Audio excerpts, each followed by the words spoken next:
दोस्तो हो नमस्कार, मी सुशील कुलकर्णी. आपण पाहताय ॲनालायझर.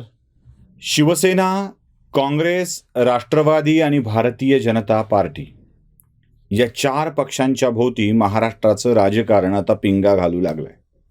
नगरपंचायतीच्या निवडणुकीनंतर या निवडणुकांचा वेगवेगळा अर्थ प्रत्येक जण लावतायत. आता मला फारसं आकड्यांच्या मध्ये पडायचं नाही आहे.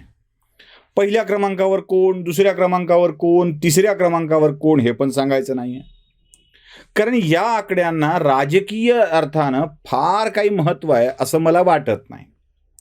3 लाखाच्या विधानसभा मतदारसंघात जिथे 2.25 लाख 2,30,000च्या आसपास मतदान होतं, तिथे 7-8 हजार मतदान असलेल्या नगरपंचायतीमध्ये जे 3-4 पक्षामध्ये विखुरलं जातं, त्याचा फारसा परिणाम विधानसभा निवडणुकीवर पडतो असं वाटत नाही. व्यक्तिगत ठेवे दावे सुद्धा खूप असतात. असो तो जाऊ द्या, पण या निकालामधून काही गोष्टी स्पष्टपणे समोर येत आहेत की काँग्रेस अगदीच मागे जाते आहे. सर्वाधिक नुकसान काँग्रेसचं झालं आहे.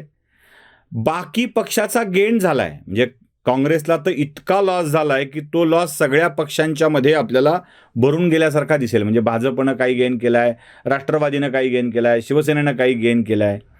शिवसेनेनं जागा मिळवल्या असल्या तरीही जो एक धोक्याचा इशारा शिवसेनेसाठी दिसतोय तो खूप गंभीर आहे. काही प्रश्न साधी सरळ आहेत.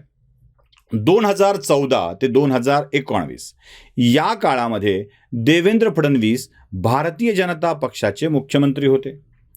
आपल्या मुख्यमंत्रीपदाच्या कारकिर्दीमध्ये फडणवीसांनी साम दाम दंड भेद कोणतीही नीती असो ती वापरली आणि 14 नंतर झालेल्या प्रत्येक निवडणुकांमध्ये आपल्या भारतीय जनता पक्षाला क्रमांक 1चा पक्ष ठरवलं.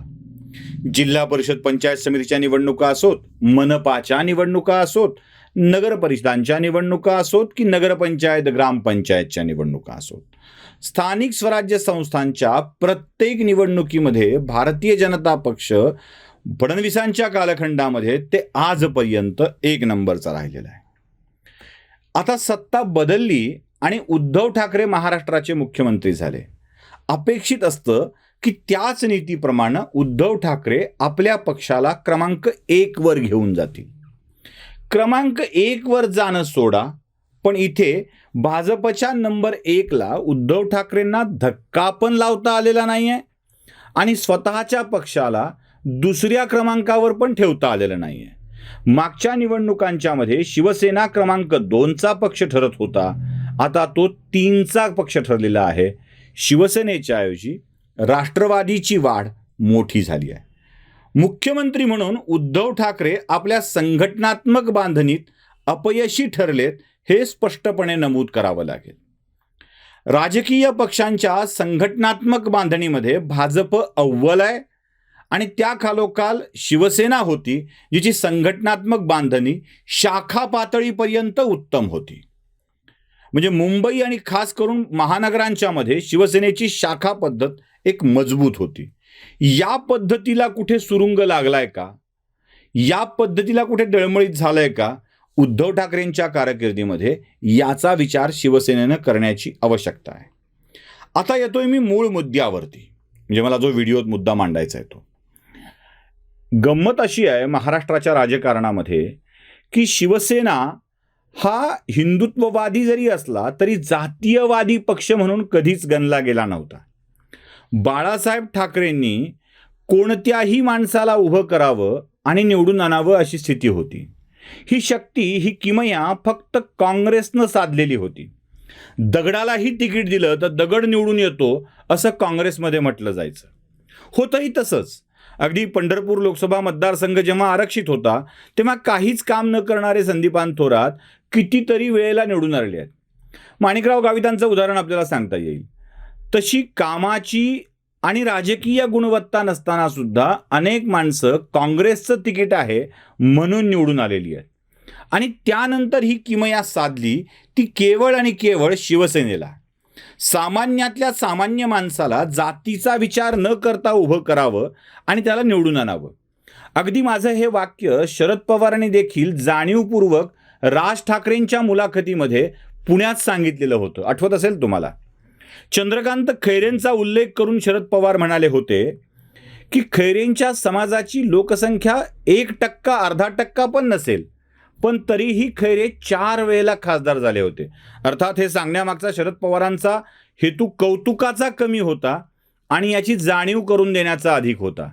अर्धा टक्काही ज्याची लोकसंख्या नाही तो माणूस 4 वेळेला औरंगाबादचा खासदार होऊ शकतो हे शरद पवार बोलले आणि पुढच्या निवडणुकीत खैरे पडले. पण यात कौतुकाचा भाग आपण असं गृहीत धरूया की खैरेंसारख्या माणसाला सुद्धा शिवसेना 4 वेळेला खासदार करू शकत होती. इथे जातीयवाद नव्हता. शिवसेनेचं बळ काय होतं? तर शिवसेनेचं बळ असं होतं की महाराष्ट्रातल्या प्रस्थापित मराठा समाजामध्ये असं म्हणतात की 10-15 घरांमध्ये महाराष्ट्राची सत्ता काँग्रेस आणि राष्ट्रवादी काँग्रेसच्या रूपानं राहत होती. आधी काँग्रेसच्या, नंतर विभागणी होऊन राष्ट्रवादी काँग्रेसच्या. एक काही अशी बोटावर मोजण्या इतकी घराणी म्हणजे जाधव, देशमुख, पाटील, चव्हाण या अशा बोटावर मोजणाऱ्या आडनावांकडे ही सत्ता राहत होती.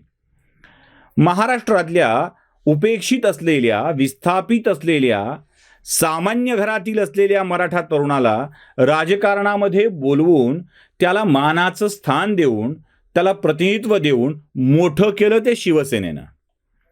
मराठा समाजाचा पहिल्यांदा भरभक्कम पाठिंबा होता तो काँग्रेसला. काँग्रेसनंतर मिळाला तो राष्ट्रवादीला. अर्थात काही टिपिकल काँग्रेससोबत राहिला आणि मोठ्या प्रमाणावर राष्ट्रवादीकडे आला. पण त्याहीपेक्षा अधिकचा पाठिंबा होता तो शिवसेनेला. शिवसेनेकडचा हा मराठा समाजाचा पाठिंबा दूर व्हावा यासाठी अनेक वर्षापासून प्रयत्न चालू आहेत. शरद पवारांनी राष्ट्रवादी काँग्रेसच्या स्थापनेच्या वेळी आणि आधीसुद्धा मराठा महासंघ किंवा संभाजी ब्रिगेड, जिजाऊ ब्रिगेड यासारख्या संघटनांना जाणीवपूर्वक एक स्पेस निर्माण करून दिला. त्याचं कारण असं होतं की जो वर्ग राष्ट्रवादीकडे आकृष्ट होणार नाही आहे तो शिवसेनेकडे आहे. शिवसेना भाजपच्या सोबत आहे, हिंदुत्ववादी भूमिका घेऊन जाते आहे आणि या हिंदुत्ववादी भूमिकेला मराठा समाजातील उपेक्षित वर्गाचा पाठिंबा मिळतो आहे.